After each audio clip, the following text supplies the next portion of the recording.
कहते हैं ना कि पुरानी बातें, सनातन हिंदू धर्म बहुत प्राचीन बातें, नहीं, ये बातें थी, हैं और होंगी। कोई पुराने हम पुरातन नहीं। हमारा तो नियम था, रसोई को लीपा जाता था सुबह शाम। सुबह भोजन बनाया, दिन में भोजन, फिर रसोई लीपो गोबर से, मिट्टी से, शाम को फिर लिपो। मैंने पढ़ा था पिछले 2 साल पहले, एक पत्रिका है जर्नल पत्रिका अमेरिका की, बच्चों को बता रहा हूँ जो पढ़े लिखे बच्चे हैं, उसमें एक लेख आया था कि भारत वालों को कैसे मालूम, 5 को तो हमारी संस्कृति को ज्यादा पुराना नहीं मानते, तो 5000 साल पुराना मानते हैं, जबकि हम लोग 5 लाख साल पुराने हैं, उससे भी पुराने हैं। भारत वालों को कैसे मालूम था कि मिट्टी या गोबर मिला के लीपने से कीटाणु नष्ट हो जाता है, और फिनाइल डाल के साफ करने से क्या होता है, कीटाणु नष्ट तो होता है, मगर कीटाणु हमारे अंदर भी नष्ट कर देता है, हमको भी नुकसान पहुंचा देता है, हमको सोरासिस हो जाता है, खुजली होने लग जाती है, बीमारी, क्योंकि वो हमारे अंदर भी जा रहा है। और मिट्टी और गोबर का लेप धरती पे कीड़ों को मार रहा है। बताइए उनको 5000 वर्ष पहले भारतीयों को कैसे मालूम था। आज एक विषय चल रहा है, क्या चल रहा है, टर्मरिक मिल्क, सुना आप लोगों ने, टर्मरिक मिल्क, हल्दी वाला दूध। अरे हमारे तो दादी नादी शुरू से सिखाती रही है हल्दी वाला दूध पियो, आज लोग उसको पी रहे हैं। अमेरिका बड़े अपने को स्टेटस सिंबल समझते हैं, 300 रुपए का गिलास पी, यहाँ शुरू से था, नहीं मानना। और एक और चल रहा है काउ कडलिंग, सुना कभी काउ कडलिंग, ये अमेरिका में $200 है आधे घंटे का। कौन सी कडलिंग, क्या है वो, गाय के ऊपर हाथ फेरना, गाय को प्यार करना। और हमारे यहाँ क्या कहा गया है, पहली रोटी गाय को, मगर करके राजी नहीं, कहा गाय नहीं मिलती जी। अरे कैसे नहीं मिलती भाई गाय, दलिया ले लो ना 10 किलो, जहाँ गऊ पल रहे वहां दिया 10 किलो दलिया महीने भर में, क्या बिगड़ जाएगा। एक दिन का फास्ट फूड मंगाते हो, उसमें खर्चा हो जाता है सिर्फ में। उसका क्या करो, रास्ते सारे हैं। मेरे कुछ भक्त अमेरिका में भी हैं, बाहर देशों में भी हैं, मगर वो क्या करते हैं, वो वहां से अपना व्यवस्था करके रखते हैं। करना चाहो तो क्या नहीं हो सकता, सब होता है। कहते हैं यहाँ पर भी उसने कहा व्रत कर लेंगे, बाद में कर लेंगे। कहते हैं भगवान के प्रसाद से लीलावती गर्भवती हुई, 10 महीने पश्चात उसकी कन्या उत्पन्न हुई। कन्या रत्न सदृश थी, कलावती नाम रख दिया। दिनों दिन बढ़ने लग गई तो क्या नाम रख दिया, कलावती। नाम भी वही होते थे, लीलावती जो लीला को समझे, कलावती जो कला पढ़े। आज तो नाम रखा भीमसेन, उसको बोले भाई जरा 5 किलो का बोरा उठा देना, अरे नहीं पसीने आ जाते, फूक तो उड़ जाता है, तो नाम का अर्थ ही नहीं रह गया। बच्चों का नाम क्या, किट्टी मिट्टी गिन्नी गिन्नी क्या रख देते, कैसे नाम है। अरे राधा रखो, कृष्णा रखो, अरे छोटा नाम ऐसा रख लो, दिन भर राधा राधा जपोगे तो सही। मेरे छोटे पुत्र का नाम प्रज्ञान रखा, ज्ञान की पराकाष्ठा। मैंने नाम सोच कर, मैं बताता भी हूँ कि भाई छोटे नाम ऐसे रख लो जिसे तुम भगवान, अरे राम राम बोलोगे, नारायण नारायण नारायण करके कौन तर गया, अजामिल तर गया, भागवत में सुना होगा आप लोग। तो छोटे नाम रखो मगर अच्छे रखो ना। तो कहते हैं इस प्रकार से गर्भवती हो गई और 10 मास पश्चात कन्या उत्पन्न हो गई, कलावती नाम रख दिया गया और दिनों दिन बढ़ने लग गई। साधु वैश्य से उसकी पत्नी ने याद दिलाया, आपने कहा था ना संतान होगी तो व्रत करेंगे, हमारे तो कोई संतान हो ही नहीं थी, न कन्या न पुत्र। और कन्या पुत्र में भेद नहीं है, कन्या भी 2 कुलों को ताकती है, पुत्र तो एक ही कुल का है।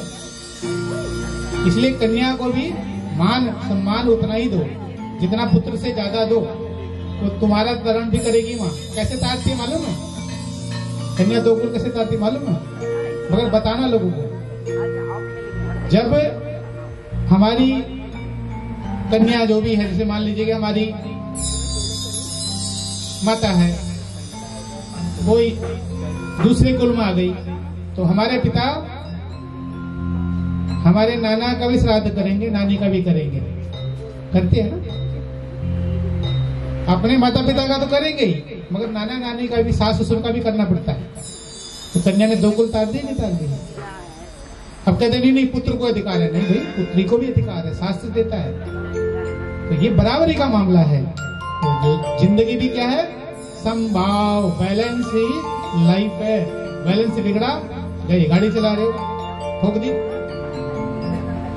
तो यहाँ पर याद दिलाया, मगर उसने कहा अभी ना इसकी बरही छठी में हमने बहुत लोगों को बुलाया था, बहुत बड़ा उत्सव किया था, बहुत खर्चा हो गया।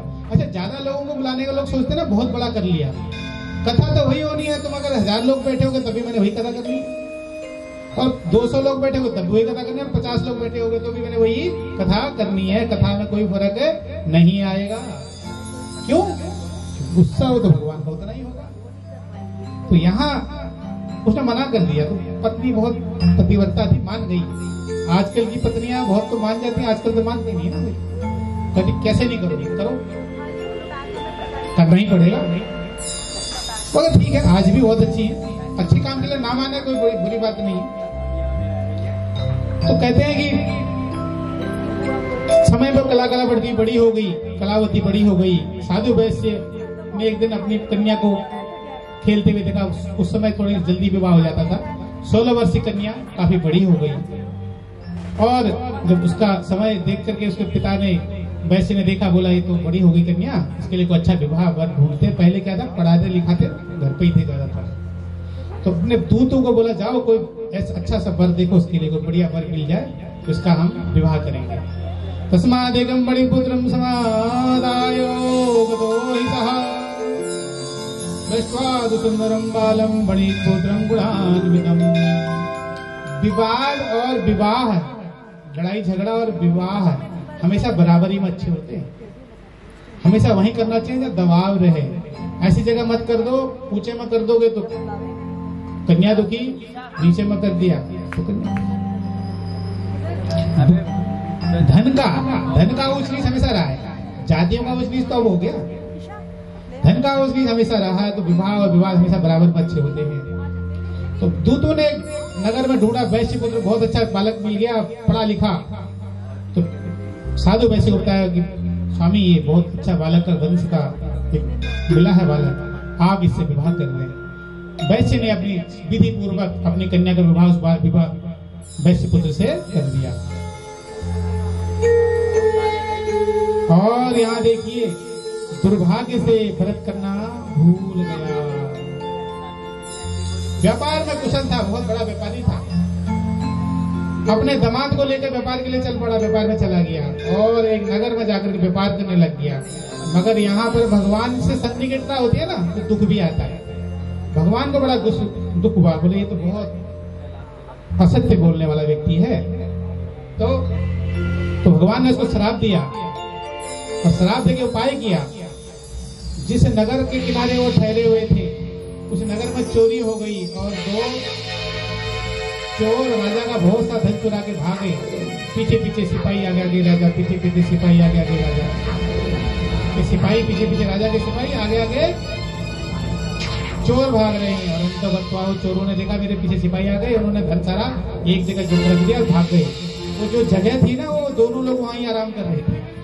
सिपाहियों ने आया और पकड़ के ले गए उनको। एक नहीं सुनी। ध्यान रखना, जब बुरा समय आता है आप सच भी बोल रहे हो तो कोई नहीं सुनेगा। तो उस वक्त को टालने का एक ही रास्ता है, अपने हरि का स्मरण करो, भगवान का स्मरण करो। अगर आप सच्चे हो तो आपका पार निश्चित होगा, और आप सच्चे नहीं है तो फिर स्मरण भी सच्चा नहीं होगा ना। उन्होंने बहुत बोला, प्रभु हमने ये चोरी नहीं करी, हम तो व्यापारी हैं। मगर एक नहीं, उनका सारा सामान जब्त कर लिया गया, सिपाहियों को इनाम दे दिया। राजा बोला इन दोनों दुष्ट को बांधकर महादुर्ग के कारागार में डाल दो। सत्यदेव की माया को कोई समझ नहीं सकता। इधर तो ये हो गया, उधर उनके घर में चोरी हो गई, डाका पड़ गया, सारा धन लुट गया। पिता वो जो पुत्री थी, माता थी ना, वो भी धन विहीन हो गए। जब आप जब तकलीफ आती है, जब दर्द होता है, तो सब तरफ से होता है, सब खत्म हो गया उधर भी। वो माँ बेटी बेचारी भिक्षा मांगने के मजबूर हो गई, घर में खाने को नहीं, इधर ये बंद, और एक दूसरे का पता नहीं। उधर तो उनका पता नहीं, वो जेल में बंद है, इधर घर में सब कुछ लूट गया। तो ऐसे काफी समय बीत गया, दर दर को ठोकरों को मजबूर हो गए लोग, और माता को समझ में भी नहीं आएगी गलती कहाँ हुई। बड़ा बुरा हाल। एक दिन वह कन्या किसी अपने मोहल्ले में कोई पूजन हो रहा था, उसकी कोई सहेली थी, उसके घर में पूजा हो रही थी, वहां पहुंच गई। ब्राह्मण के घर में कथा हो रही थी, सुनते सुनते उसको आनंद आ गया। कब रात के 10 बज गए पता ही नहीं चला। घर पहुंची प्रसाद लेके, माँ ने डांट लगाई, बोली कहाँ से आ रही है? साधो बड़े और पंडित घूमे पावही माँ, नीति कहत अबला फिरे पावही अति अपमान। माता की बात सुनकर लीलावती ने कहा, हे माता मैं कहीं नहीं गई थी। माता ने डांट लगाई कि इतनी देर में कहाँ से आ रही है? तू कन्या है, इतनी रात को बेटा आ रही है, तेरा विवाह हो गया है, लोग क्या कहेंगे? हमारे को वसी धन नहीं है, लोग उंगलियां हम पर छिड़क लगाएंगे। बोली माँ मैं कहीं नहीं गई थी, एक घर में कथा हो रही थी, मेरी सहेली के घर में ब्राह्मण परिवार है, वहाँ कथा हो रही थी, वहां से प्रसाद लाया हूँ। लाई हो प्रसाद क्या है?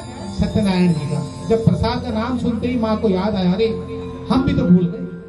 तुरंत अगले दिन सारी तैयारी करवाई सुलक्षणा स्त्री ने और अपने भगवान जी की जो था पूजा किया और प्रार्थना करी, हे प्रभु मेरी को माफ कर दो, मुझे क्षमा कर दो।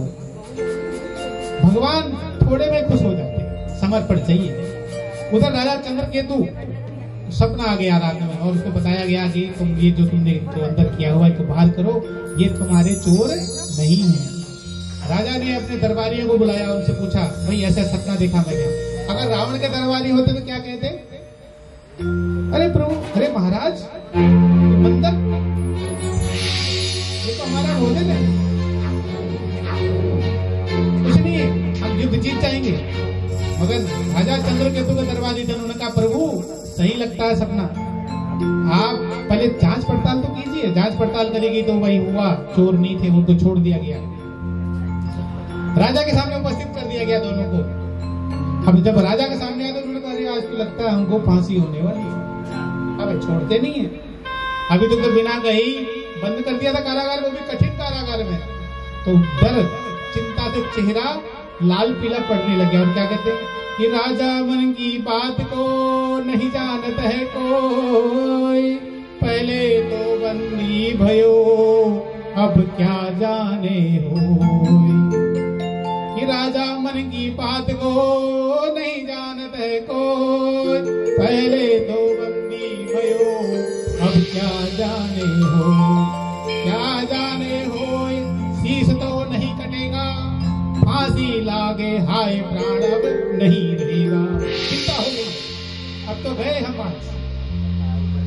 तो जब राजा ने देखा कि चेहरा लाल पीला पड़ रहा है, राजा ने कहा शांत शांत शांत, ये जो तुमको दुख हुआ ना देव कारण था, मैं कारण नहीं हूँ, इसका कारण मैं नहीं हूँ। और उनके बाल और नाखून जो बढ़ गए थे कटवाए गए, उनको वस्त्र पहना गया, उनका धन उनको जो था दुगना तिगुना धन दे दिया। बोले आप लोग अपने राज्य को प्रस्थान करें। इस प्रकार राजा ने जब आगे बोले आपका आदेश है तो हम घर को जाते हैं। श्री स्कंदपुराण देवा तृतीय बोलो श्री सत्यदेव भगवान की जय हो।